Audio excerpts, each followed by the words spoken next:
कोर्टाच्या एका निर्णयाची देशात जोरदार चर्चा आहे। कुठे आनंद तर कुठे संताप। एका बाजूला माणसाची भीती, आरोग्य आणि दुसऱ्या बाजूला प्राण्यांचा हक्क। परंतु या सर्वांच्या मध्यभागी विषय आहे भटक्या कुत्र्यांचा।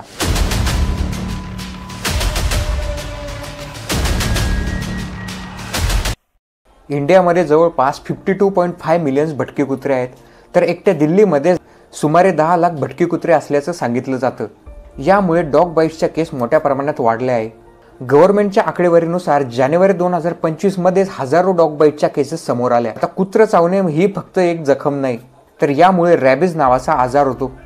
आता रॅबिज म्हणजे काय? तर रॅबिज हा एक व्हायरसमुळे होणारा आजार आहे, जो थेट ब्रेन आणि नर्वस सिस्टीमला अफेक्ट करतो आणि जर एकदा सिम्पटम दिसायला लागले माणूस 100% मरण पावतो। म्हणून एकदा का कुत्र चावले तर लगेचच अँटी रॅबिज इंजेक्शन घ्यावं लागतं। यामुळे 14 ऑगस्ट 2025 रोजी सुप्रीम कोर्टाने एक निर्णय दिला की दिल्ली आणि NCR मधील भटके कुत्रे पकडून हे शेल्टरमध्ये ठेवले जातील, जेणेकरून पब्लिक सेफ्टी वाढेल। परंतु हा निर्णय येताच दिल्लीच्या रस्त्यांवर एक वेगळं चित्र दिसलं।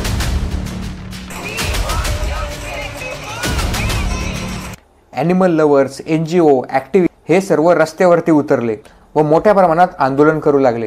सोशल मीडियावरती लाट उसळली, थाउजंड्स ऑनलाईन पिटिशन दाखल होऊ लागल्यात।